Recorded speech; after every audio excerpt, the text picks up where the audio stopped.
Buenas tardes, estimados amigos que desde México, Centroamérica, Sudamérica y otras partes del globo se unen a nosotros para otra transmisión más de la serie Nuestros Orígenes, Revelaciones. Gracias por acompañarnos y especialmente gracias al doctor Antonio Cremades, que nos presentará su tercera ponencia titulada Dialéctica humano-animal, el registro fósil. Escuchemos al doctor Cremades, que está con nosotros esta tarde. Hola, ¿qué tal? ¿Cómo estamos? Es un gusto cada vez que tengo la posibilidad de colaborar con la Universidad de Montemorelos. He tenido el privilegio de trabajar para ella durante un tiempo, así que estoy en mi casa prácticamente. Me siento a gusto y además tratando un tema pues, que le he dedicado bastante tiempo, por años, y es que estamos tratando de la dialéctica humano-animal, ¿sí? Hemos tocado ya varios puntos. En la primera parte hablamos de las semejanzas, en un segundo momento hablamos de las diferencias y hoy nos vamos a centrar en otro asunto que son las afinidades. He puesto como subtítulo el registro fósil, pero tiene que ver con las afinidades, que es lo que vamos a poder ver a continuación. Pero antes de empezar, me gusta hacer un resumen de las otras dos partes, porque es bueno recordarlo, porque tiene que ver con esta. En realidad, dialéctica humano-animal es un solo tema, ¿sí? Lo hemos partido en tres partes por su extensión, ¿sí? Pero en realidad es todo un solo tema. El primer día, el primer sábado que tuvimos la oportunidad de estar en este programa, hablamos del hecho innegable de las semejanzas, ¿sí? Es decir, estuvimos viendo cómo entre los seres vivos pues hay semejanzas, ¿sí? Y encontramos semejanzas en la constitución física y en el comportamiento de humanos con animales. Así que hablamos de las semejanzas bioquímicas. Todos los seres vivos estamos constituidos por la misma química, los mismos componentes químicos, estamos constituidos por células de estructuras semejantes, de la genética, como puede ser el ADN, los cromosomas, las leyes de Mendel, todo eso es común, universal a todos los seres vivos.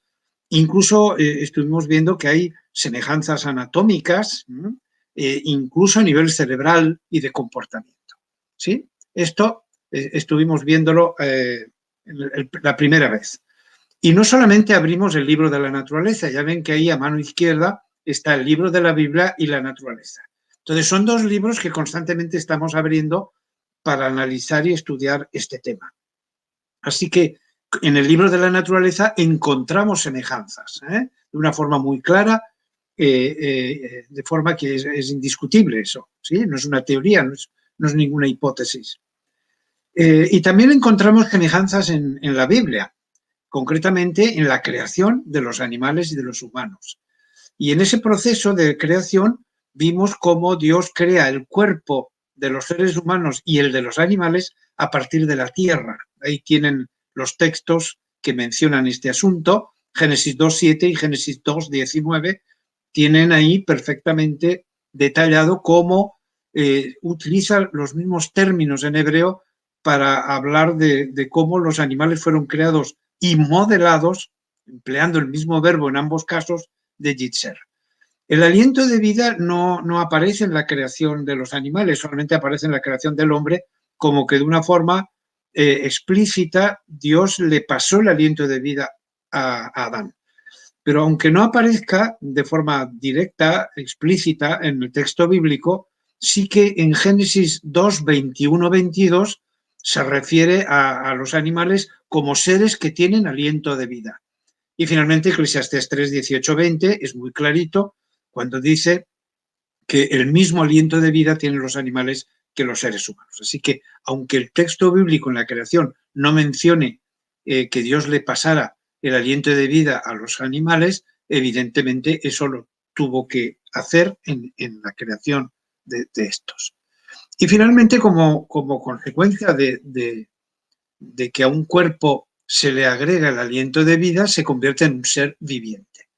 Y esa expresión en hebreo es nefesh hayá, y esa expresión aparece tanto en Génesis 2.7, en el momento de la creación del ser humano, como en la creación de los animales. Cuando Dios crea a los animales acuáticos y los terrestres, menciona nefesh hayá para ellos.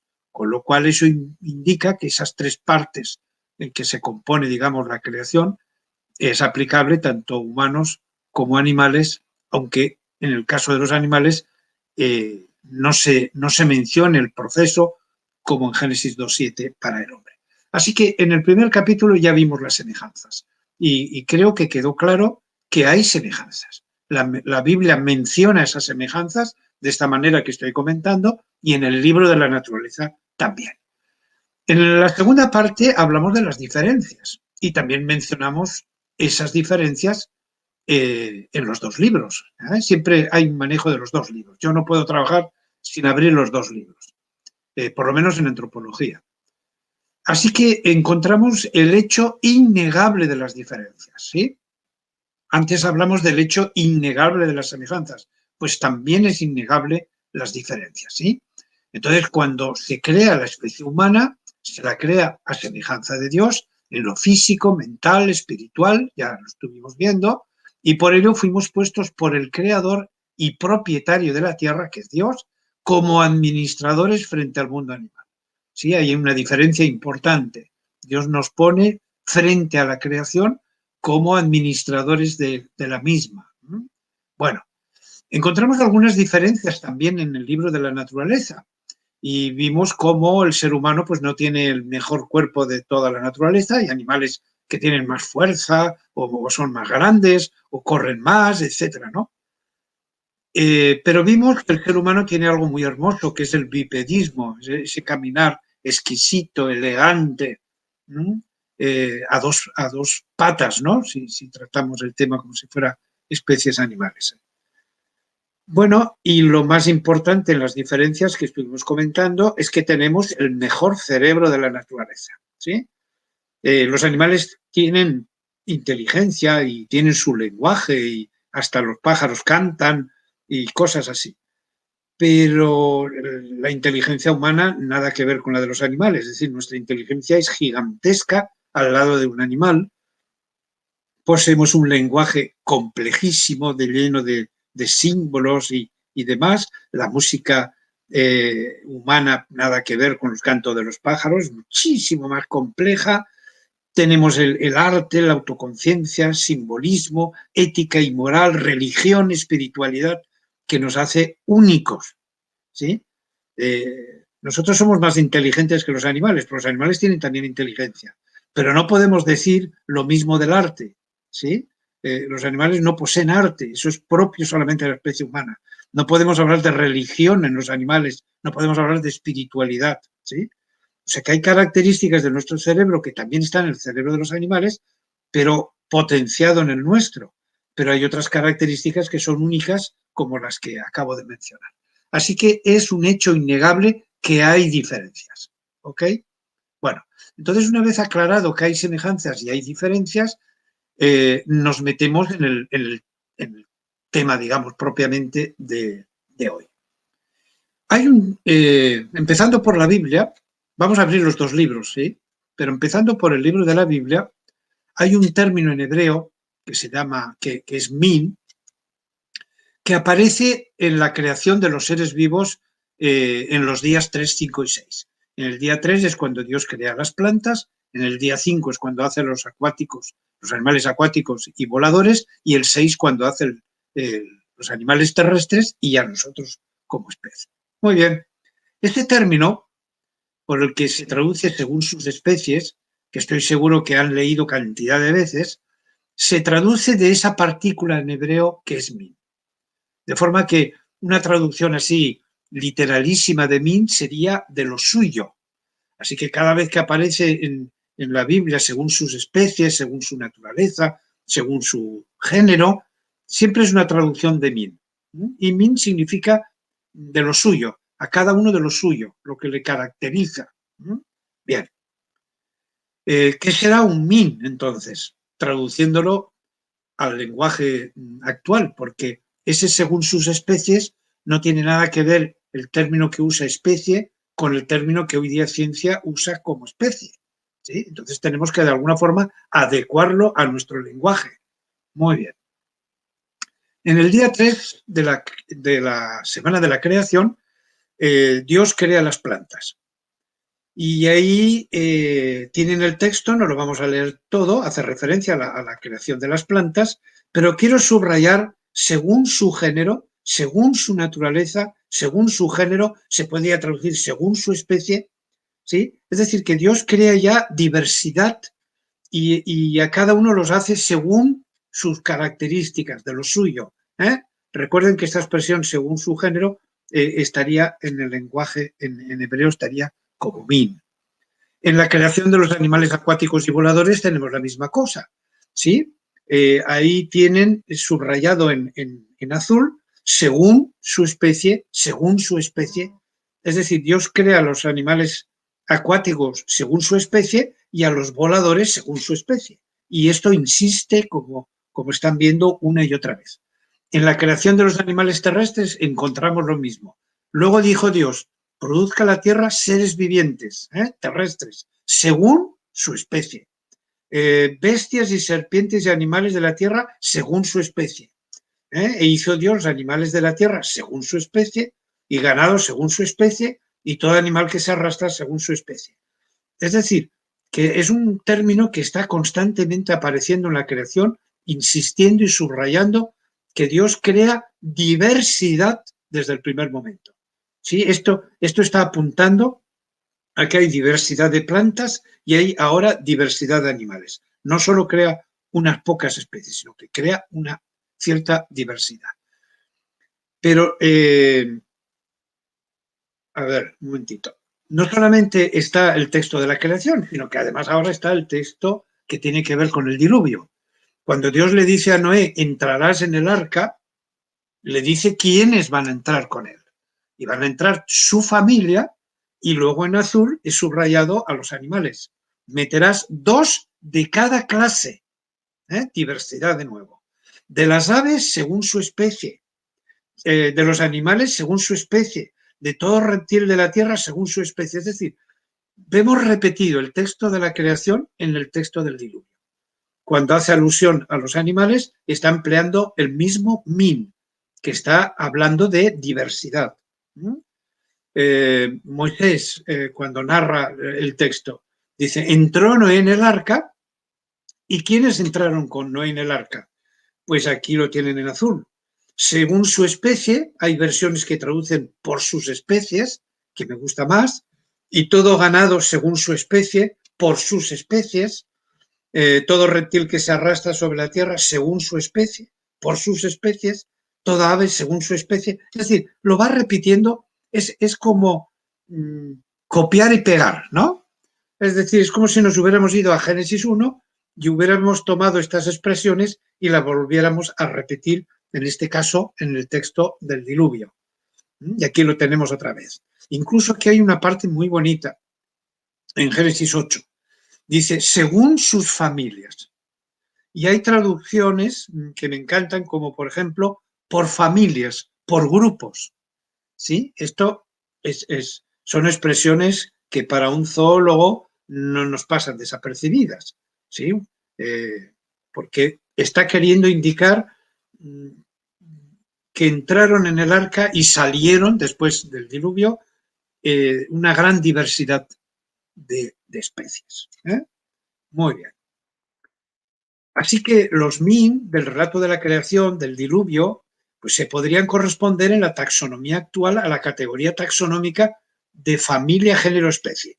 En este tema no tengo el espacio para poder explicar por qué llego a esa conclusión, pero a mí me da la impresión que cuando habla según sus especies, o según su género, o según su naturaleza, se está refiriendo al término taxonómico actual que la ciencia usa como familia, como género o como especie, ¿sí? Según los casos.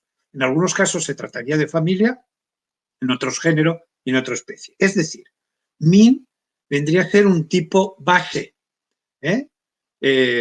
Esos taxones de familia, género, especie, hay ciertos creacionistas que los denominan como baramin o tipo base. ¿Ok? Entonces, min sería, pues, equivaldría a familia, equivaldría a género o equivaldría a especie según los casos. Entonces, más o menos lo tenemos localizado este asunto. Muy bien, vamos ahora a abrir el otro libro. Hemos mirado el libro de la Biblia, de la información acerca de la creación y el diluvio, como los animales tienen un cierto protagonismo. Y ahora vamos a abrir el libro de la naturaleza, a ver qué encontramos en él. Bueno, pues encontramos, ahí lo tienen en este esquema, pues alrededor de 1,5 millones de especies de seres vivos. Hay quienes hablan de 5 millones y hay números bárbaros y muy inflados en cantidad. Más o menos andamos por 1,5 millones de especies conocidas, claro, puede ser que hayan todavía por descubrir, de hecho, pues constantemente la lista está aumentando. Bueno, 1,5 millones de seres vivos. Y de ese 1,5 millones, pues ahí tienen en esa especie de esquema, pues que solo insectos hay 740.000 especies, solo insectos. Es uno de los grupos más prolíficos, ¿no? De mayor cantidad de diversidad. Y luego, pues las plantas son 290.000 especies, y luego tienen de hongos 66.000, bueno, etcétera, ¿no? Ese es, digamos, que es el panorama de riqueza, de diversidad de la naturaleza. Como ven, es riquísima en formas de vida. Bueno, es muy interesante el trabajo que hizo Carlos Linneo en pleno siglo XVIII, un personaje, como ven con los datos, que vivió en pleno siglo XVIII, nació y murió en el siglo XVIII, y hizo un aporte muy importante. Él se propuso, era creacionista, por cierto, que hoy día parece que solamente se puede ser científico siendo evolucionista, cuando la revolución científica se hizo precisamente con creacionistas. Pero bueno, él se propuso descubrir el plan de la creación. ¿Qué trabajo? ¿Qué objetivo? ¿Qué propósito tan bonito? ¿Cuál es el plan de la creación? Entonces, fíjense, una de las tareas de un científico es buscar orden donde parece haber desorden. Así que pensó que una buena manera de conseguir descubrir el plan de la creación era tratar de averiguar el orden que Dios había establecido en la naturaleza, ideando para ello un sistema de clasificación que agrupara a los seres vivos según las características que presentara cada uno de ellos. Un poco lo que hemos leído en el texto bíblico, ¿no? Según su naturaleza, a cada uno, según sus especies. Bueno, entonces se propuso descubrir el plan de la creación, el plan que Dios había trazado y había ejecutado en la creación para la naturaleza, y para ello buscó orden, porque en ese orden es donde de alguna forma se manifestaría ese plan. Muy bien. Linneo clasificó a los seres vivos en diferentes niveles jerárquicos. Las especies, abajo, en este esquema de mano derecha, ¿sí? Las especies se agrupan en géneros. Los géneros pues se agrupan en familias, y así vamos subiendo esta especie de casillas que hay. Las familias se agrupan en órdenes. Los órdenes se agrupan en clases. Las clases en tipos o fila, y finalmente todo esto se encuadra en reinos. Ese sistema se sigue usando hasta hoy, ¿sí? Así que el sistema de clasificación que hoy día la ciencia usa se lo debemos a un creacionista, Linneo, y hizo un trabajo tan bien hecho como que sigue perdurando en pleno siglo XXI. Fue ideado en el siglo XVIII y sigue usándose todavía en el siglo XXI. Fue un trabajo realmente muy bien hecho. Y era creacionista, ¿sí? Por cierto. Vamos a poner dos ejemplos. El primero es este. Ahí tenemos arriba del todo de esta especie de pirámide la especie Cardinalis cardinalis, que es un ave muy bonita, roja, ahí está dibujada. El nombre común es cardenal norteño. Y esta es la aplicación de todo lo que hemos leído, ¿sí? La especie Cardinalis pertenece al género Cardinalis, que tiene otras aves. El género Cardinalis, al que pertenece la especie Cardinalis, pertenece a la familia Fringillidae, ¿sí? Que no solamente forma parte de esa familia, el género Cardinalis, sino otros. La familia Fringillidae forma parte del orden de las paseriformes. ¿Sí? Los paseriformes en general son los pájaros. Bueno, hay distintas especies de pájaros. ¿Ok? El orden paseriforme, evidentemente, forma parte de la clase de las aves. Y aves, pues hay una gran variedad. La clase de las aves forma parte del filum Chordata, ¿no? Y ahí tienen, no solamente están las aves en el filum Chordata, como ven, están también los mamíferos, están también los peces, los anfibios, ¿no? Y luego ese filum forma parte del reino Animalia, es decir, al reino de los animales. ¿Ok? Y luego hay un dominio que se llama Eucaria, pero no vamos a meternos tan a fondo. Otro ejemplo, el del oso. Ahí tenemos el oso americano, el Ursus americanus.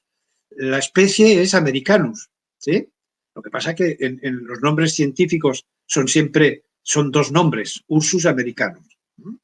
Bueno, bien, esa especie pertenece al género Ursus y el género Ursus pertenece a la familia Ursidae y la familia Ursidae pertenece al orden carnívora, ¿sí? Y el orden carnívora pertenece a la clase de los mamíferos y los mamíferos pertenece al filo Chordata y el filo Chordata pertenece al reino de los animales, ¿sí? Este es el sistema de clasificación que ideó Linneo y que, vuelvo a repetir, se sigue utilizando hasta el día de hoy. Muy bien. Resultados.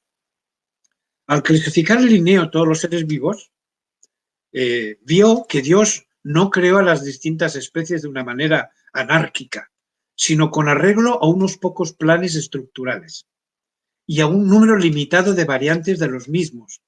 De manera, y lo he querido subrayar porque esto es muy bonito, que cada especie tiene su sitio en la naturaleza, según su pertenencia a un grupo u a otro. ¿Sí? Lo que descubrió al poner orden, bueno, Dios creó todo con orden, al descubrir el orden, descubrió el plan de la creación. Y en ese plan, todas las especies tienen su sitio en la naturaleza. Nadie está fuera. ¿Sí? Bueno, es muy interesante esto. Al tener ordenados ahora a miles y miles de especies, ya hemos visto que hablamos de 1,5 millones, se podía contemplar por primera vez, puesto que no lo habíamos hecho nunca, una panorámica de la vida. Nunca habíamos, hasta Linneo nunca podíamos ver una cosa de esta forma. Que a su vez, y vuelvo a subrayar, permitía comparar a unos grupos con otros, poniendo en evidencia las similitudes, las semejanzas, por eso hablamos de semejanzas el primer día, las diferencias, por eso hemos hablado también de las diferencias, y ahora vamos a hablar de algo único, pues, las afinidades. ¿Sí? Es decir, hasta que no se manifestó el orden de la naturaleza y se clasificó a las especies y se las ubicó en grupos según sus características, su naturaleza, no pudo compararse unos grupos con otros. Pero ahora que está clasificado todos los seres vivos y cada uno en sus diferentes grupos, ahora podemos hacer comparaciones. Ahora estamos preparados para ver las semejanzas que hay entre ellos, las diferencias y las afinidades, que de eso vamos a hablar un poquito en esta ocasión. Bueno, el hecho innegable de las afinidades. Yo he querido presentar en cada uno de los 3 capítulos un hecho innegable. De forma que estamos trabajando no hipótesis y teorías, sino estamos trabajando hechos. Hemos hablado del hecho innegable de las semejanzas. Hay semejanzas entre los seres vivos. Eso es indudable, no se puede negar, es clarísimo. Y también las diferencias son hechos innegables. Pero hay un tercer hecho innegable, que es lo que la ciencia le llama afinidades. Y de eso vamos a hablar un poquito hoy y lo vamos a conectar con el registro fósil. Es innegable que hay semejanzas y diferencias entre los seres vivos. Y esto nos lleva a otro hecho innegable de la naturaleza. ¿Sí? Son como leyes, como principios. Las afinidades. ¿Y qué es eso de las afinidades? Que cada especie se parece más a unos organismos que a otros. O sea, hay semejanzas, hay diferencias, pero cuando miramos esto, nos damos cuenta que los seres vivos se parecen más a unos que a otros. Bueno, vamos a esto a desarrollarlo un poquito. Lo explico. Las afinidades funcionan de este modo. Vamos a verlo. Si comparamos un ser humano, que es un vertebrado quiere decir que tiene columna vertebral, que tiene huesos o cartílagos, pero tiene un esqueleto formado por piezas óseas o cartilaginosas. Así que nosotros tenemos columna vertebral, tenemos hueso, por lo tanto, si comparamos un ser humano, que es un vertebrado, con una mariposa, que es un invertebrado, vemos que compartimos algunas cosas. ¿Qué tenemos en común con una mariposa? Pues la misma composición química.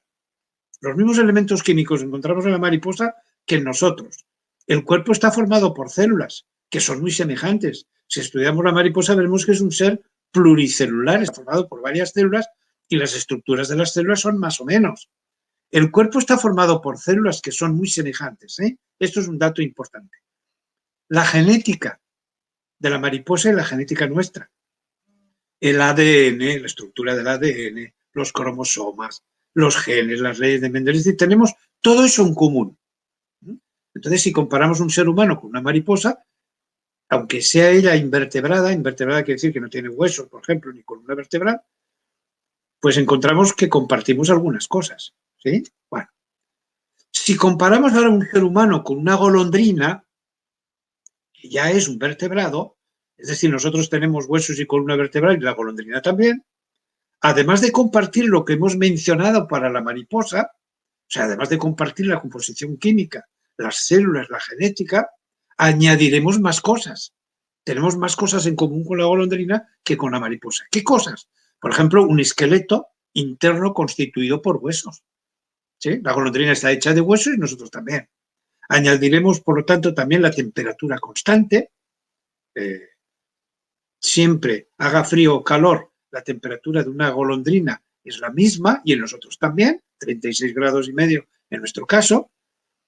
Construyen nidos, cuidado parental de las crías y nosotros también.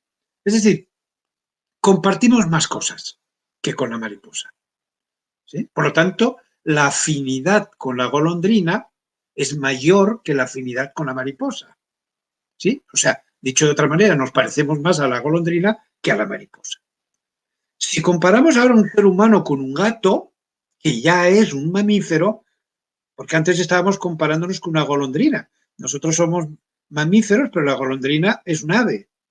Entonces, si nos comparamos con un gato que es mamífero, además de compartir todo lo que hemos dicho para la mariposa y para la golondrina, compartimos más cosas. Por ejemplo, la golondrina tiene plumas, nosotros no. La golondrina tiene pico, nosotros no.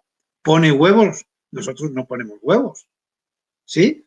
Y por lo tanto compartimos más cosas con el gato que con la golondrina y que con la mariposa. Tenemos pelo, orejas, las aves no tienen orejas, la golondrina por lo tanto tampoco, labios, la temperatura corporal es más baja, se paren las crías, ellos se reproducen por huevos, nosotros somos vivíparos, ¿sí? Y amamantamos a las crías. Las aves no producen leche para amamantar a sus crías, ¿ok? Es decir, tenemos más cosas en común con el gato que con la mariposa y que con la golondrina. Por lo tanto, la afinidad con un gato es mayor que con una golondrina. Bueno, Si comparamos a un ser humano con un chimpancé, que ya es un primate, de eso vamos a comentarlo ahora, a continuación, además de compartir todo lo que dijimos para la mariposa, todo lo que dijimos para la golondrina, todo lo que dijimos para el gato, además tenemos cosas con el chimpancé que no tenemos con estos animales, ¿sí? Como son las orejas, la forma de las orejas o de la forma de las manos, el esqueleto, el aspecto corporal, ojos frontales. Bueno, tenemos más cosas en común con el chimpancé que con el gato, pero con el gato tenemos más cosas en común que con la golondrina. Y con la golondrina tenemos más cosas en común con la mariposa. Esas son las afinidades. Esas son las afinidades. Bueno, espero que lo haya conseguido hacerlo comprender. Muy bien, lo vemos simplemente en esquemas. Aquí hay los 5 reinos, todos los seres vivos pertenecen a alguno de estos 5. Está el reino de los animales, el de las plantas, el de los hongos, las setas, por ejemplo, pertenecerían ahí. Lo de los protoctistas, donde estarían donde estarían las algas, ¿sí? Las bacterias, por ejemplo, estarían pues otros organismos. Entonces tenemos 5 reinos, ¿de acuerdo? Los animales, las plantas, los hongos, protoctistas y bacterias. Bueno, nosotros pertenecemos a ese reino, la especie humana. Nosotros no tenemos nada que ver con las plantas, no hacemos la fotosíntesis, por ejemplo. Nosotros tenemos movimiento, las plantas no se mueven. Nosotros no producimos flores y bueno, y seguiríamos. Y con los hongos, pues es la misma cosa, ni tenemos la forma ni tenemos las funciones de los hongos. Es decir, la especie humana es evidente que de los 5 reinos, su reino, por creación, es el reino de los animales. Muy bien. Los animales pueden ser vertebrados o invertebrados. A mano izquierda tienen a los animales que son vertebrados. Ahí tienen peces, aves, ranas, anfibios en general, reptiles, mamíferos. Y en el otro lado están distintos animales invertebrados, las esponjas, las medusas, los gusanos, estrellas de mar, erizos de mar, ¿sí? Los caracoles y todo esto, cangrejos y ciempiés y escorpiones, arañas, insectos en general. Entonces, evidentemente, si nosotros observamos los invertebrados hemos dicho que no tienen esqueleto interno formado por columna vertebral y huesos o cartílagos. Nosotros sí. Entonces es normal que la especie humana esté en los vertebrados, por orden. Es así como lo quiso hacer el creador, ¿sí? Es decir, aquí no estamos hablando de evolución, estamos hablando de orden y planificación, cómo está en la naturaleza. Muy bien. Ahora, dentro de los vertebrados, vemos que hay 5 grupos. Está la clase de los peces, la de los anfibios, reptiles, aves y mamíferos. Evidentemente, los peces, por decir algún carácter, pues viven en el agua, respiran por branquias, tienen una forma fusiforme en general. Los anfibios pues se mueven en dos medios, son tanto acuáticos como terrestres. De hecho, pasan una fase de su vida en el agua, cuando son renacuajos, pero ya respiran cuando son adultos, pues ya respiran por pulmones. Los reptiles tienen el cuerpo cubierto de escamas, ponen huevos, lo mismo que los anfibios, los peces, y son de sangre fría, es decir, pues dependen del medio ambiente, por eso suelen salir, en el caso, por ejemplo, de los reptiles, los vemos a las lagartijas y eso tomando el sol, porque necesitan la energía solar, ¿sí? Porque ellos no generan ese calor. Y en el otro lado, pues tenemos las aves, que tienen el cuerpo cubierto de plumas, que tienen pico, que caminan a 2 patas, que ponen huevos y, bueno, ya conocemos, algunas de ellas vuelan. Y más abajo están los mamíferos, pues que tienen una particularidad muy grande, que es el pelo, no tienen escamas, ni tienen plumas, sino pelo. Los bebés, las crías se desarrollan dentro del cuerpo materno, ¿sí? Y por lo tanto paren a las crías, tienen glándulas mamarias, producen leche para cuidarlos. Bueno, en fin, todo lo conocemos. Entonces, ¿en dónde metemos a la especie humana? Pues evidentemente en los mamíferos. Nosotros no tenemos plumas, ni ponemos huevos, ni tenemos pico, ni tenemos branquias y tenemos forma fusiforme y vivimos en el agua, ni una parte de nuestra infancia la pasamos en el agua como renacuajos, y desde luego no tenemos tampoco escamas, ni ni cosas así como los reptiles. Entonces, ¿dónde se encuadra en la naturaleza? ¿Cuál es el lugar? El lugar es en el grupo de los mamíferos. ¿Sí? ¿Me voy explicando? Es el reino animal, estamos en el grupo de los vertebrados y estamos formando parte de los mamíferos. Bueno, y ahora tenemos los mamíferos. Los mamíferos están formados por muchos órdenes, ¿sí? Grupos. Pues ahí tenéis, por ejemplo, los cetáceos, ¿sí? Los mamíferos que viven en el agua, las ballenas, los cachalotes, orcas, son animales que son acuáticos, pero son mamíferos. Y aquí tenemos, pues qué sé yo, los proboscidios como los elefantes y los roedores como la rata, por ejemplo, y la ardilla, los quirópteros, los murciélagos, que además vuelan, o sea, hay mamíferos que vuelan.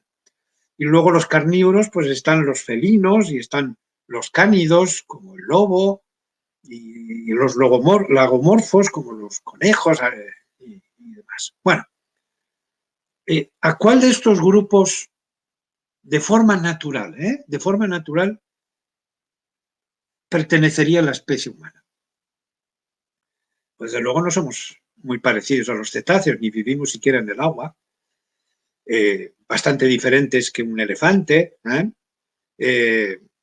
los gatos son muy bonitos y los perros, los lobos encantadores también, pero no tenemos esa silueta. Y ni siquiera volamos como los murciélagos. Entonces, lo normal es que nosotros pertenecemos al grupo de los primates, de manera natural. ¿Sí?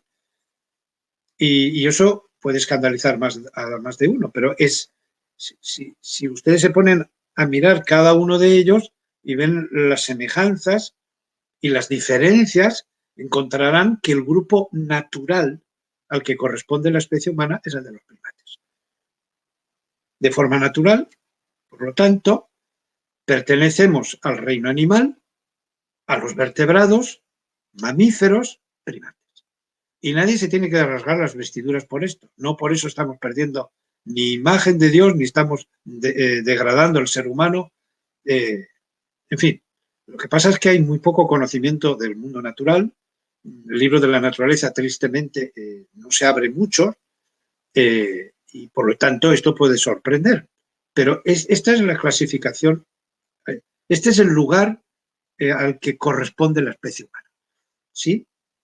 Recuerdan que en la primera parte había puesto ese título, pero ese título se llega a comprender plenamente en el día de hoy. ¿Sí? Por eso digo que son tres partes. Es una dialéctica humano-animal, es como una película dividida en tres capítulos. ¿Sí? Y hoy estamos dándonos cuenta que el asesino es el mayordomo, ¿no?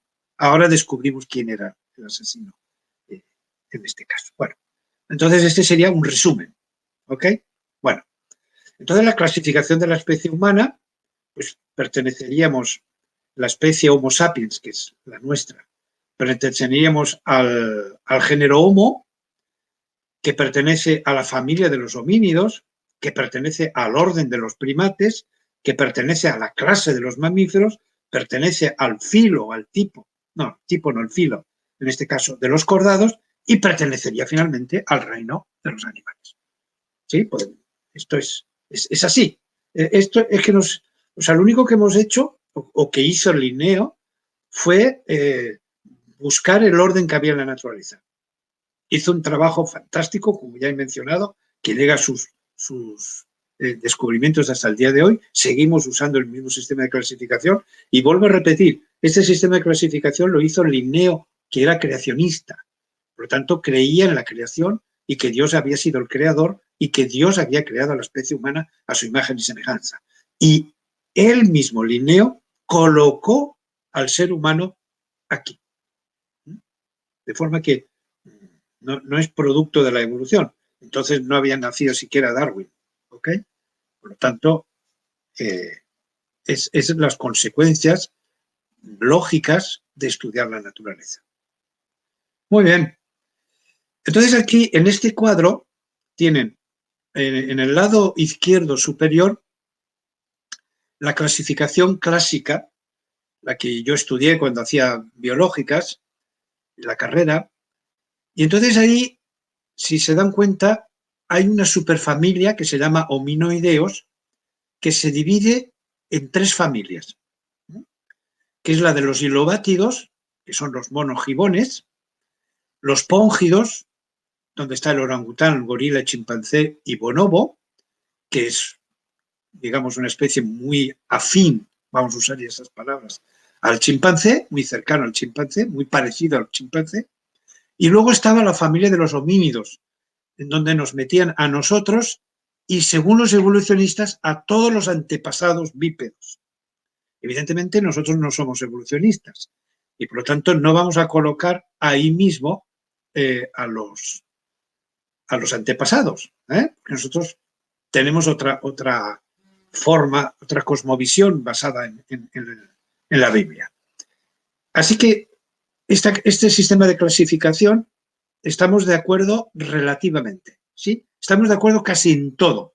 Yo diría en todo menos antepasados bípedos. Y ahora lo voy a explicar por qué. Y lo de antepasados bípedos, vamos a verlo un poco con más detalle. Si miran el recuadro que hay en el lado derecho superior, ahí tienen la clasificación moderna.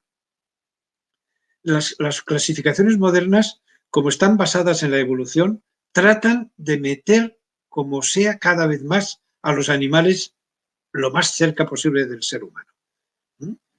Si lo miran, entonces los hominoideos, que sería esta superfamilia que hemos hablado antes, pues digamos que se subdividiría en 2 familias. Fíjense que en el lado izquierdo hemos hablado que se divide en 3 familias y ahora en 2. ¿Qué es lo que ha pasado? Pues ha pasado que los hilobátidos siguen estando separados, que son los gibones, pero en la familia de los homínidos se han metido los póngidos. Y ahí lo tienen. Hilobátide, que son los gibones, eso queda como estaba, y en homínide ahora no solamente estamos nosotros, sino que se han metido también los gorilas, los chimpancés, y aparte de todos los antepasados, como hemos mencionado. Miren, aquí abajo les he puesto yo lo del recuadro de la derecha superior. La familia homínide, solamente la familia homínide, ya hemos dejado los hilobátidos fuera.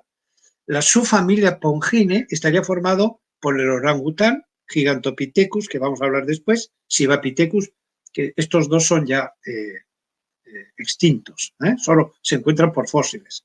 Y la subfamilia Hominine estaría el gorila, estaría el chimpancé, bonobo, y estarían todos los fósiles que los evolucionistas meten en la evolución humana. Ahí están los Australopithecus, los Ardipithecus y los Homo. En fin, todos ellos estarían metidos ahí.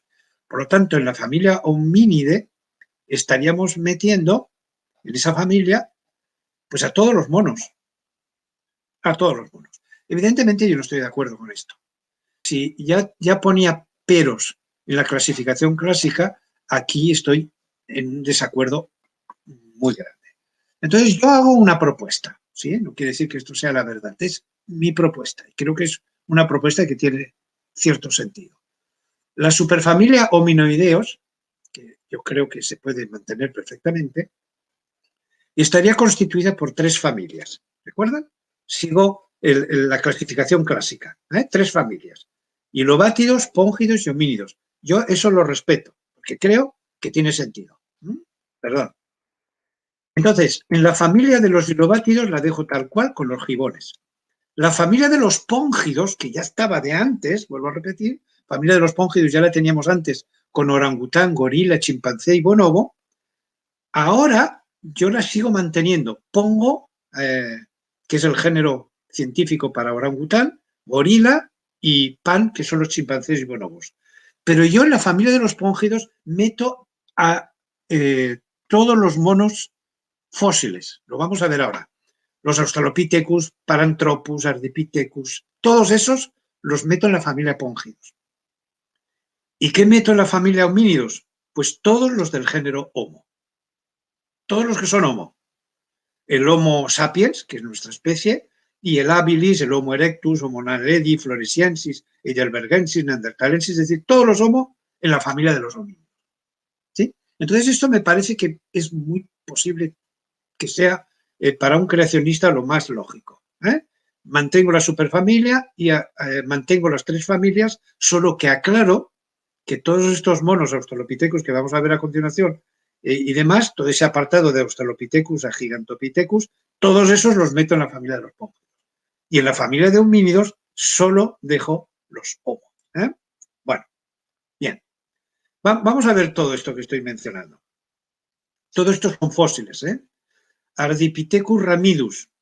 Pues aquí tenemos estas fotografías, dibujo incluso, que trata de representar pues lo que hemos encontrado de esta especie. Está extinta, ya no hay Ardipithecus ramidus. Entonces, pues ahí tienen algunos datos, el volumen cerebral de 350 centímetros cúbicos y bueno, prognatismo es esta parte de aquí, ¿sí? Que la tiene saliente, todos los monos tienen esta parte salida. Bueno, el cráneo pues no es muy grande porque el volumen cerebral de 350 centímetros cúbicos pues es el volumen de un mono. Aquí tenemos otro de los protagonistas, Australopithecus anamensis.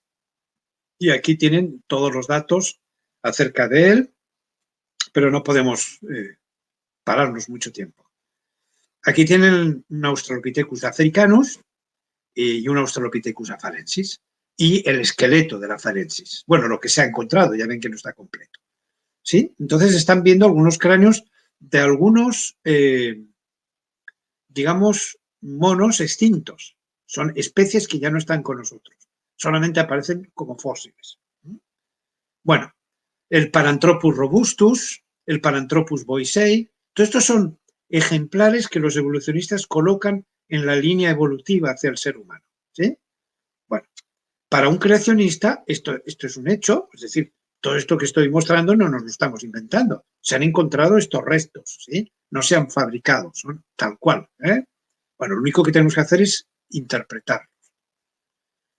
Entonces, para interpretarlos, si comparamos los cráneos, fíjense, en la mano derecha hay un dibujo de un cráneo humano y en la izquierda de un simio, de un mono, pues hay algunas diferencias. Nosotros tenemos una frente más o menos vertical, ellos la tienen una frente huidisa, que se dice, muy marcados los toros supraorbitales, es decir, es esa especie de arco supraorbital, se ve muy bien, como nosotros prácticamente se ha desdibujado. Por ejemplo, el prognatismo que yo les hablaba, esta parte salida del maxilar y de la mandíbula, los dientes. Nosotros, por ejemplo, tenemos mentón, que es esta parte de aquí, de la barbilla, que estos animales no lo tienen. Bueno, el agujero occipital, el nuestro es bastante excéntrico, la de estos animales está hacia atrás. Bueno, hay algunas diferencias, Bueno, si nosotros observamos los cráneos del gorila, fíjense que tienen arriba, a la izquierda, tienen una fotografía de un cráneo de gorila. Y a la derecha arriba está dibujado el cráneo de perfil y de frente de un orangután. Y abajo tienen, por ejemplo, los Paranthropus que he mencionado antes. En este caso, el Paranthropus boisei. Esto lo hago para que vean que son parecidos. Se nota que el Paranthropus boisei es otra especie, el orangután es otra y el gorila es otra. Solo que gorilas y orangutanes siguen todavía con nosotros vivos, mientras que este Paranthropus pues, se ha extinguido. Pero ahí tienen el ejemplo de una especie de mono pues, extinta, que se parece a algunas de las de ahora. Los Australopithecus que hemos puesto, el Africanus, el Afarensis, el propio Ardipithecus ramidus, si lo comparan con los cráneos que tienen abajo, son de chimpancé y de bonobo. El Pan paniscus es el de bonobo, Pan troglodytes es del chimpancé. Entonces, si comparan estos cráneos, verán que son más o menos. No quiero decir que son iguales. Se nota que los Australopithecus, el Africanus y el Afarensis son especies diferentes, el Ardipithecus, por supuesto, que también, pero se parecen. Es lo que estoy queriendo decir. Tienen mucha afinidad. Por lo tanto, son monos extintos. ¿Sí? Los Ardipithecus y Australopithecus ya no existen con nosotros, se han extinguido. Pero fíjense que si se comparan con con el chimpancé y bonobo, pues tienen una similitud, una afinidad pues muy grande. Eso es innegable. Entonces la pregunta del millón, ¿estos homínidos serían más parecidos a la especie humana que los primates actuales? Pues muy probable. Es decir, los evolucionistas colocan a estos fósiles que estoy mostrando, los Australopithecus, por ejemplo, Ardipithecus, se ponen en la línea evolutiva hacia el ser humano. ¿Sí? Son monos que fueron cambiando y modificándose en dirección al ser humano. Pero para un creacionista son monos extintos, pero especies de monos. Es decir, con el diluvio se extinguieron muchísimos animales, pero cientos de ellos. Entre ellos los dinosaurios, que siempre nos llaman la atención. Pero también hubo primates que se extinguieron. Y aquí tenemos el ejemplo de 3 primates que se extinguieron. ¿Ok? Entonces, si son tan parecidos, porque los Australopithecus, por ejemplo, se cree que caminaban a 2 patas, por ejemplo. Parece ser que por los estudios que se han hecho de sus esqueletos, es muy probable que pudieran caminar a 2 patas como hacemos nosotros. Y el cráneo, pues es más parecido a nosotros que el de un chimpancé, por ejemplo. Así que posiblemente estos animales, sobre todo los Australopithecus, serían más parecidos a nosotros que un chimpancé. O sea que el chimpancé no sería, y el bonobo, no serían las especies más parecidas que Dios creó, sino que debió haber animales más parecidos todavía a nosotros que se han extinguido. Y los evolucionistas los están usando para decir, miren, estas son las formas intermedias, como poco a poco se va evolucionando hacia nosotros. Yo simplemente veo especies de monos con grados de parecido mayor. Eso es innegable. Bueno, hay uno que me llama la atención, que es el Gigantopithecus, que se ha encontrado fósil. Se han encontrado 2 especies, el Gigantopithecus blacki y el Bilaspurensis. El blacki pues sería más o menos, bueno, el blacki y el Bilaspurensis son muy parecidos a un orangután, pero el blacki se ha estimado en unos 3 metros de alto y el Bilaspurensis en unos 4 metros de altura. Eso es lo que me llama la atención. Es decir, entre los monos que se han extinguido, existió estas 2 especies que se han extinguido, solo aparecen fósiles, que son más parecidas a nosotros que algunos, o sea, más parecidas, quería referir que el Gigantopithecus blacki y el Bilaspurensis tendrían una altura que se acercaría más a la de los antediluvianos y al propio Adán.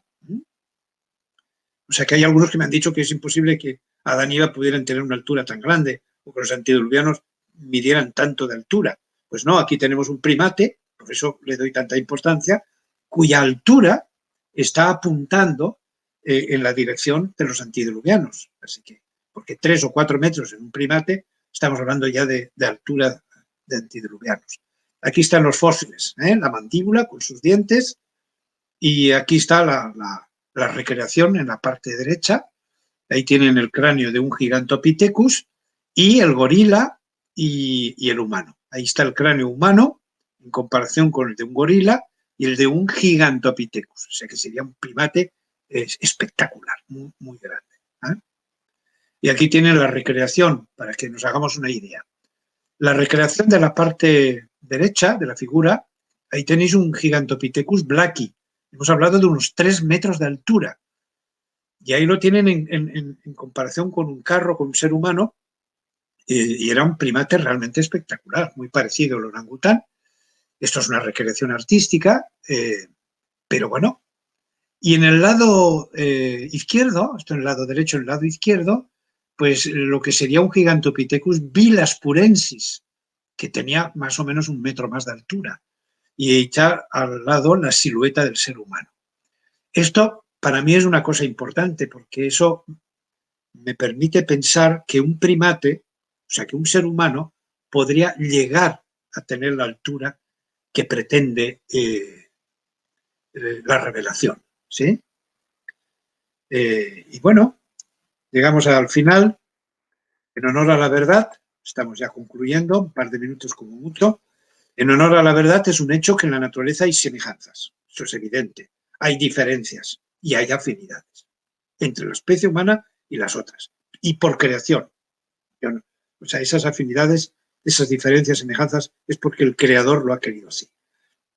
Evidentemente, según el evolucionismo, las afinidades, que es lo que estamos hablando hoy, serían una evidencia de filiación, pues apuntarían a relaciones filogenéticas en base a la suposición de la existencia de antecesores comunes. A mayor afinidad, más parentesco. Es decir, los creacionistas siempre muestran las semejanzas y las afinidades como evidencias de evolución. Bueno, entonces los creacionistas tenemos que interpretar esto. No podemos mirar para otro sitio o cerrar los ojos para no verlo. Hay que explicarlo, ¿sí? Cuando se trata de hechos y de evidencias, eso no se discute. No hay más remedio que enfrentarlo y explicarlo. Bueno, entonces, según el creacionismo, yo hago una analogía. Cuanto más cercanas son entre sí dos máquinas, permítanme la analogía, más elementos de diseño comparten. El grado de parecido, afinidad, entre un modelo de carro Fiat y otro Citroën es mayor que entre un Fiat y un avión, por tener más componentes en común, ¿no? Esto lo vemos muy bien. Ahí tienen una colección de modelos de bicicleta, de motos, de carros y de aviones. Evidentemente, cualquier modelo de bicicleta que miremos de ese conjunto de bicicletas, estos son como familias, ¿eh? La familia de las bicicletas, la familia de las motos, la familia de los carros, la familia de los aviones. Nosotros somos creadores también. Y también creamos por familias, ¿sí? Bueno, entonces en la familia de las bicicletas, la afinidad que hay una bicicleta con otra es mucho mayor que la que puede haber entre una bicicleta y una moto. Pero hay más afinidad entre una bicicleta y una moto que entre una bicicleta, por ejemplo, y un carro. Por ejemplo, la bicicleta tiene 2 ruedas, el carro 4, por decir alguna cosa. El carro tiene motor, la bicicleta no tiene motor, y bueno, podríamos... Hay más afinidad con una moto, me refiero a la bicicleta, es más afín a una moto que a un carro. Pero es que es más afín a un carro que a un avión, por el hecho, por ejemplo, de volar. Es decir, aquí tienen 4 familias de la tecnología humana, de máquinas creadas por nosotros. Yo veo a los seres vivos también algo así, como máquinas. Entonces, la afinidad es algo natural en una creación, ¿sí? ¿Por qué? Porque se crean diferentes tipos de máquinas y luego variantes de esas máquinas, ¿eh? Modelos, y bueno, bien. Entonces, en el caso de la naturaleza, pues es lo mismo. En la parte izquierda ahí ven una familia de cánidos, ¿sí? En la parte derecha superior una familia de anátidos y abajo una familia de fasiánidos. La afinidad que hay entre anátidos y fasiánidos es mucho mayor que, por ejemplo, entre cánidos y anátidos. Es decir, la familia de los anátidos, al ser aves, y los fasiánidos también, tienen muchas más cosas en común, por lo tanto, mayor afinidad que cualquiera de estas 2 familias si la comparamos con la familia de los cánidos. Simplemente los cánidos son mamíferos y, por lo tanto, ya tienen una estructura diferente. Hay muchas cosas que son distintas, ¿sí? Entonces hay mayor afinidad entre anátidos y fasiánidos y menos entre cánidos o anátidos y cánidos y fasiánidos. Esto es un poquito la historia, ¿eh? Estos hechos mencionados, termino con esta diapositiva, estos hechos mencionados de semejanza, diferencia y afinidad, los creacionistas lo podrían interpretar como algo que responde al deseo de su diseñador inteligente de realizar una obra en cuya composición habría una mezcla de diseño y de arte, en la que las semejanzas dan un precioso cuadro de unidad, las diferencias riqueza en la diversidad y las afinidades pertenencia, pues de esta manera cada especie tiene su sitio en la naturaleza. Nada más. Me preguntan si existieron los dinosaurios. Ajá, sí. Por supuesto. ¿Sí? Tenemos en el registro fósil una enorme riqueza en dinosaurios. Hay muchos yacimientos por todo el mundo. Además, parece ser una especie muy extendida, muy abundante, y tenemos muchísimos fósiles de dinosaurios. Así que sí existieron los dinosaurios. Son animales muy, muy raros para nosotros, porque no los hemos visto vivos nunca. Solo encontramos restos de ellos, por ejemplo, restos de esqueleto, restos, por ejemplo, hay huellas de dinosaurios, hay lugares donde se ve perfectamente por dónde pisaron, hay huevos, se han encontrado hasta algún resto, alguna impresión de piel. Hay muchas evidencias, o sea, no es algo que alguien se ha inventado, es real. Los dinosaurios existieron y, vuelvo a repetir, fueron muy abundantes. Hay muchos yacimientos de dinosaurios en muchas partes del mundo. Okay. A ver si escucha. Yo creo incluso que fueron creados por Dios. Claro, yo me arriesgo un poquito porque no tengo ningún dato para llegar a esa conclusión, pero yo creo que hay muchas especies que Dios creó que se extinguieron y entre ellas pues los dinosaurios. Así que yo creo que son animales que Dios pudo haber creado. Lo que pasa es que la trilogía de Jurassic Park pues los pinta algunos de ellos muy feos y muy malos. Estoy pensando en el tiranosaurio Rex, que es el mismísimo demonio, que es horroroso ese animal. Entonces uno no se puede imaginar a Dios creando un animal así. Y quien dice ese, pues dice los velociraptores, el de Inonichus, y bueno. Entonces nosotros nos imaginamos que esos animales eran muy malos.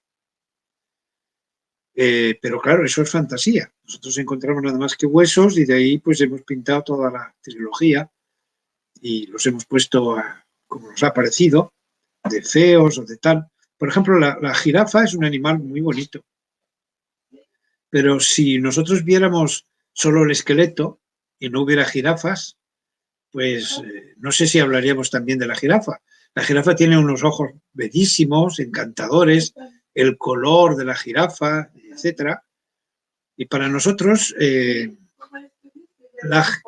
la jirafa es un animal muy, muy hermoso, es uno de los bonitos que hay en la naturaleza, pero porque está vivo y sabemos qué color tiene la piel y los ojos y su mirada. Y si solamente encontráramos el esqueleto, pues no sé qué diríamos de la jirafa, ¿sí? Entonces, de los dinosaurios solo tenemos esqueletos y poco más, las huellas y huevos, pero de ahí a llegar a saber cómo eran es muy pretencioso, ¿no? Un momentito, por favor. Sí, dígame. Te hago la siguiente pregunta que está aquí. Yo sigo las preguntas tal y como aparecen. ¿La estás viendo entonces? Sí, yo las estoy viendo. Entonces okay. Me las ponen y yo continúo, ¿sí? Ok. Dice, la otra es, ¿se han encontrado fósiles humanos? ¿Cómo? ¿Se han encontrado fósiles humanos? Bien. Me preguntan si se han encontrado fósiles humanos. Eso casi requeriría otro tema, ¿no? Teóricamente no hay registro de humanos. Es como si no hubiera pasado. Los antediluvianos se nos hablan las escrituras de ellos, incluso los israelitas cuando exploran la tierra de Canaán se encuentran con descendientes de antediluvianos, personas que eran muy altas, David, y dice el después de doctor eso pues desaparecen. él sí lee las El preguntas. último de esos altos es un tal Og, y es como el último mohicano. Es decir, Og parece ser que fue el último que quedó de esa raza de gente alta, y ya no hemos vuelto a saber nada de ellos. Arqueológicamente no hemos encontrado restos, y teóricamente no hay nada sobre ello.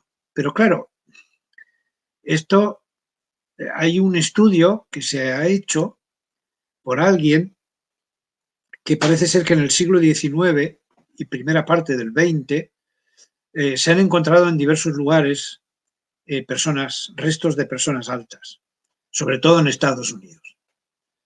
Porque Elena G. White menciona que se están encontrando, ella lo dice en presente, se están encontrando restos de seres humanos muy altos. Y claro, no hemos encontrado ninguno. Entonces yo exploré todos los descubrimientos de fósiles humanos en el siglo XIX, en la época de Elena G. de White, y hay algunos, pero no son altos. Incluso lo contrario, más bien bajos. Entonces, ¿de qué estaría hablando ella? Entonces, cuando en este estudio que yo estoy mencionando, parece ser que en el siglo XIX, y vuelvo a repetir, primera parte del XX, en distintas partes del mundo, pero especialmente en Estados Unidos, se encontraron restos de seres humanos muy altos, pero que la ciencia no los considera antiguos y los ha descartado por completo. Incluso los mete en el capítulo de, en fin, de inventos humanos, e incluso de casos de gigantismo. El gigantismo es una enfermedad donde hay una persona que crece, se hace más alto de lo normal por una producción exagerada de hormonas somatotropa del crecimiento, que puede dar origen a personas de más de 2,15, 2,20, 2,70. Se ha dado casos de altura, que es una altura realmente descomunal, pero que serían casos anómalos por una enfermedad de gigantismo. Y por lo tanto, cuando se han encontrado casos de estos, o son ejemplos de gigantismo, de esta enfermedad del pasado, o simplemente pues se ha exagerado la altura y no lo han tomado en serio. Por eso digo que es cosa de hablarlo en otro momento. Pero yo creo que en algunos casos hemos encontrado, sí, restos de gente muy alta. No sé si antediluvianos, pero de gente alta, sí. Pero de manera oficial, científica, aceptada por el mundo científico, pues no tenemos nada. Hay que pensar en una cosa, que Dios se propuso, y eso es bíblico, lo podemos leer en el texto del diluvio, de Génesis, se propuso borrar de la superficie de la tierra al ser humano que había creado. Incluso hay una expresión muy fuerte que dice que Dios se arrepintió de haberlos creado. Es decir, la tierra estaba llena de maldad y de violencia hasta tal punto que Dios decide acabar con toda esa civilización, y entonces es muy probable pues que pues no haya quedado nada de ellos, que consiguió borrarlo, porque no solamente no hemos encontrado restos de seres humanos, sino que tampoco hemos encontrado restos de la civilización, ni palacios, ni templos, nada, como si no hubieran existido. Esa es la impresión. Pero es que cuando uno lee el texto del diluvio, se muestra un Dios muy enfadado, si es que podemos usar esa terminología con Dios, porque para llegar a expresarse de esa manera, que estaba arrepentido de haber creado, los borraré, es decir, no quiero verlos, ¿no? Es muy probable que una catástrofe de las dimensiones del diluvio, que eso no fue llover plácidamente 40 días y la tierra se inunda de agua, eso fue una catástrofe sin precedentes que este planeta no ha vuelto a vivir, ¿eh? Y en esa catástrofe, pues todo fue aniquilado, enterrado, y no lo hemos encontrado. No puedo decir más.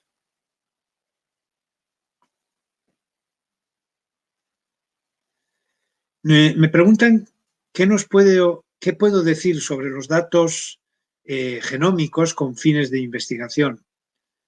El ser humano tiene en su expediente una metedura de pata una detrás de otra, ¿sí? Cuando nos ponemos a explorar la naturaleza, somos como niños, ¿no? Que no solamente nos conformamos con jugar con un juguete, sino que nos gusta explorarlo por dentro y luego producir cambios. La inteligencia es así. Un niño, cuando tú le regalas un juguete, primero juega con él y después lo quiere destripar y saber cómo es por dentro, e incluso pues modificarlo y que haga otras cosas diferentes que el diseñador había pensado para él. Nosotros hacemos algo así con la naturaleza. La estudiamos, la observamos y una vez más o menos sabemos de qué va, entonces nos gusta modificar.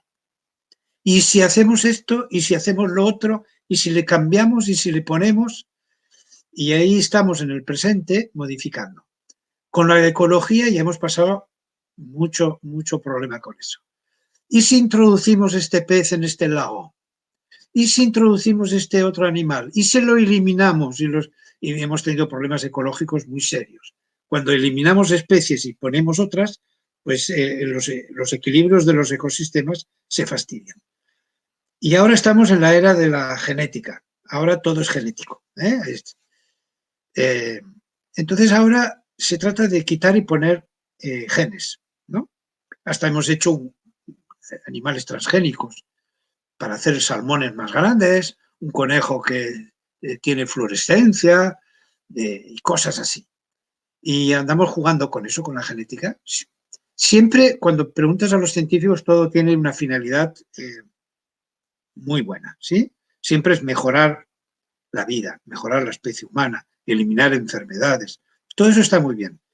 Pero nos metemos en un campo que podemos meter la pata como lo hicimos con la ecología, al meter y sacar especies en ecosistemas. Ahora estamos con el jueguito de los genes. Y si le ponemos este gen y si le sacamos este gen, ¿qué pasa? Pues ¿qué pasa? Que nos podemos ver en un problema serio.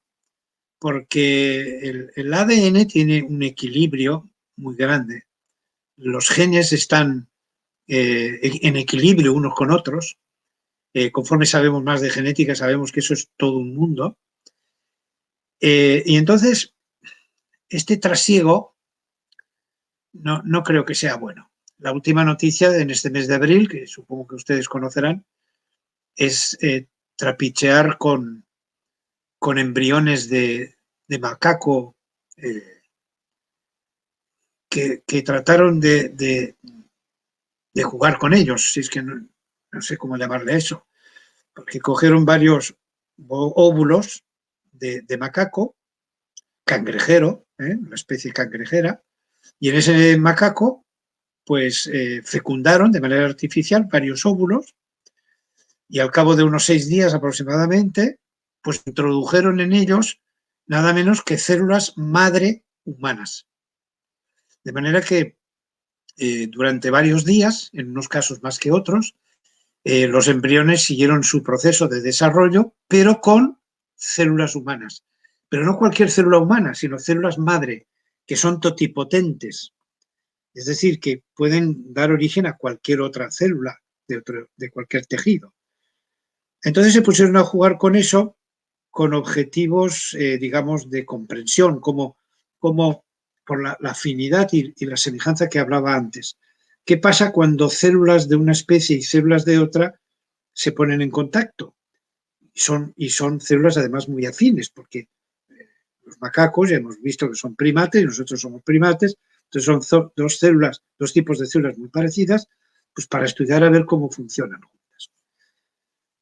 Afortunadamente la naturaleza ha ido acabando con estos embriones con células humanas y el que más duró 19 días, 3 embriones aguantaron 19 días y al final todos murieron, afortunadamente, porque la naturaleza entiende que eso es una aberración.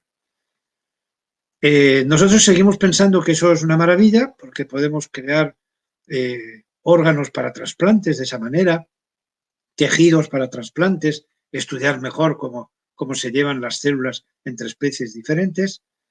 Pero yo vuelvo a recordar el desastre que ya hicimos con la ecología. Esto podría ser un desastre, pero con la genética.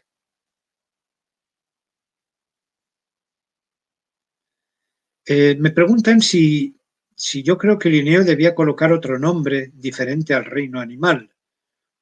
Miren, yo les voy a ser muy sincero.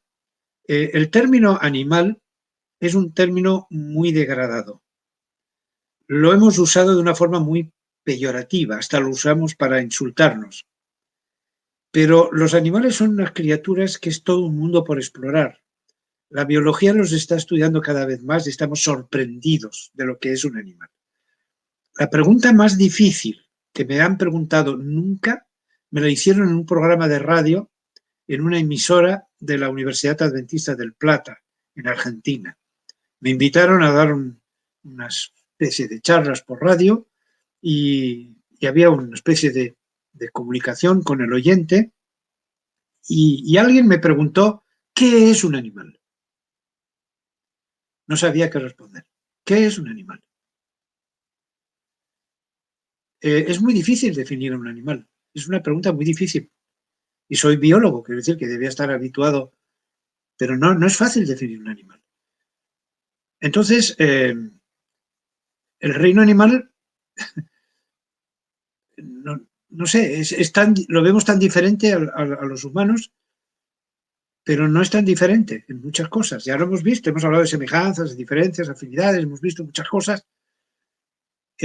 Nosotros tenemos una carga de semejanza con Dios mucho mayor que todos los demás animales. Somos una especie privilegiada que nos dotó Dios de una serie de características que ya hemos mencionado, no lo vamos a mencionar otra vez, pero tenemos mucho en común con ellos. ¿Sí? Los animales es algo muy especial. Dios los creó de forma especial. Es la mano creadora, la inventora de los animales. Y nos están asombrando constantemente. Entonces a mí me parece que el nombre de animal es correcto. Yo creo que Linneo le puso el nombre correcto. Solamente que el concepto de animal pues ha sido, vuelvo a repetir, muy degradado, muy usado peyorativamente y claro, los humanos no queremos hablar de animales ni en pintura, ¿no? Que es algo que está muy, muy alejado del mundo humano, ¿no? Me preguntan ahora si Adán era un neandertal. Mire, el tema este de los homínidos es otro tema para largo, pero me preguntan algo muy concreto. ¿Adán era neandertal? Yo creo que no. El cráneo neandertal tiene unas características muy curiosas. Por ejemplo, la capacidad craneal es superior a la nuestra. ¿Sí? Tiene aproximadamente 100, 150, 200, como mucho, centímetros cúbicos más. Así que tiene un cráneo más grande, lo cual no significa que es más inteligente. Hubo una época que se decía que cabeza grande, inteligencia grande. Cuando uno tiene una cabeza pequeña es menos inteligente que si tiene uno la cabeza grande. Así que cuando alguien veía con un cabezón muy grande, pues este tiene que ser inteligentísimo. Bueno, se ha visto que eso no es exactamente así. ¿Sí? Dentro de unos límites, evidentemente, tiene que haber un mínimo de volumen de cerebro, pues la inteligencia tiene más que ver con la densidad de neuronas y conexiones sinápticas que con el tamaño. Pero ¿por qué creo que Adán no era un neandertal? Porque el neandertal tiene el cráneo unos aspectos físicos que son muy, muy raros. Por ejemplo, el ser humano sapiens tiene una frente vertical, más o menos.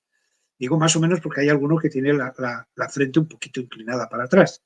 Pero en general destacamos por una frente vertical. Yo a veces, los que nos gusta la antropología, pues no podemos evitar, cuando vemos por ahí gente, pues a veces nos quedamos mirando y la gente a veces se queda pensando que vete a saber qué estás mirando, ¿no?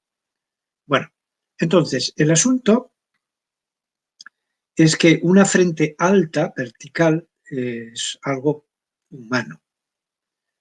Hasta Elena G. White, cuando describe a Lucifer, le llama la atención la frente, dice ella, tan alta, ¿no? Y tan espaciosa. Le llamó la atención la frente de Lucifer. Y luego vio a Lucifer después, mucho tiempo después, y dice que esa frente estaba desapareciendo, inclinándose hacia atrás. La frente del neandertal está inclinada hacia atrás.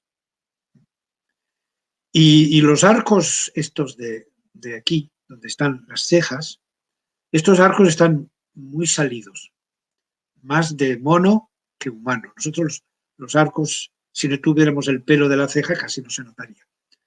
Pero en los neandertales son muy prominentes. Me llama la atención, por ejemplo, que no tiene barbilla. Nosotros tenemos esta barbilla, el neandertal no la tiene tampoco. Los científicos no saben ni si hablaba. Hay muchos científicos que piensan que no tenía el don del lenguaje. Adán era un ser humano que Dios creó a su imagen y semejanza, así que yo creo que no era neandertal. Y los neandertales posiblemente pertenecen a grupos de homínidos que surgieron en algún momento por razones que ahora no vienen al caso porque eso supondría entrar en una temática que no tenemos tiempo para eso. Cierto que cuando se habla de las evidencias, me ponen aquí,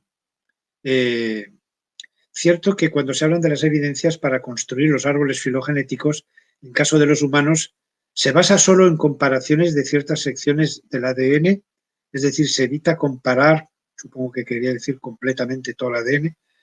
Bueno, a veces sí, a veces no, pero en la mayoría de los casos siempre se usa un cierto fragmento de ADN para las comparaciones. Eso es cierto, ¿no? Porque todo el ADN es demasiado amplio para hacer una comparación. Pero se han estudiado los genomas de los primates, los grandes simios, como son el gorila, el chimpancé y el orangután, y se han comparado y se ha visto pues, que hay mucho ADN que está en común. Sobre todo se han hecho comparaciones con cromosomas y es interesante la semejanza tan grande que existe entre ellos. Lo que yo no estoy tan de acuerdo es con eso del 95, 99, 98, me parece que es una exageración. Y seguramente han llegado a esos porcentajes comparando algunos fragmentos que les interesa más que otros para hacernos ver que un chimpancé, un bonobo, casi es un humano, ¿no? Un poco más y se hace humano. Y no, oiga, no. Yo no emplearía números. Eso del 95, 96, 98, 99 en algunos casos he leído. Eso son exageraciones y no podemos hacer eso. No. Es muy difícil establecer el tanto por ciento de semejanza, por lo menos hasta ahora. ¿Que es muy semejante? Sí. Estudios cromosómicos que yo he visto de estas tres especies, comparando cromosomas de orangután, chimpancé, gorila, el grado de semejanza es muy grande. Tanto como parece el 95, a mí me parece una exageración muy grande. ¿Que hay un grado de afinidad muy alto? Sí. Si nuestros cuerpos se parecen, es normal que el ADN también se parezca y los cromosomas también. De hecho, nosotros tenemos 46 cromosomas y ellos tienen 48. Ya el número de cromosomas ya te está diciendo mucho. Pero nuestros 46 cromosomas, cuando se estudian, hay un cromosoma, que es el cromosoma 2, que en estos animalitos, en estos monos, ellos tienen dos cromosomas que si se unen forman uno como el nuestro 2. ¿Sí? Ellos tienen dos cromosomas que si se fusionan formarían un 2. De manera que, como nosotros tenemos 46 cromosomas, son dos juegos de 23, o sea que cada cromosoma está duplicado menos los cromosomas sexuales, aunque en el caso de la mujer también estarían duplicados. Entonces nosotros podríamos ser una especie de 48 si dividimos el cromosoma 2 y ellos podrían ser una especie de 46 si unimos estos dos cromosomas. Por lo tanto, podríamos tener chimpancés humanos perfectamente de 46 cromosomas. O sea, el grado de semejanza es muy alto, eso es una evidencia que no se discute. Ahora, tanto como un 95, un 98, me parece que es un poco exagerado. ¿Qué podemos decir sobre el leviatán? Bueno, pues es una especie que no conocemos cuál era, o sea, no sabemos a qué se refiere. Cuando en el libro de Job se menciona el leviatán, es un animal que conocía perfectamente Job, porque Dios le dice, mira al leviatán. ¿Sí? No le dice, es como el leviatán, no, míralo. Y el behemoth, son dos animales que aparecen en Job. Míralo y mira esto y aquello y fíjate en este detalle, el otro es más allá. Por lo tanto, son dos animales que debió conocer Job. Job es un personaje que estaría por la época, es postdiluviano, pero no muy alejado del diluvio. Entonces, el leviatán y el behemoth debieron de ser animales de río, porque hace alusión a eso en los comentarios. El leviatán pensamos que era un cocodrilo y el behemoth que hace alusión al hipopótamo.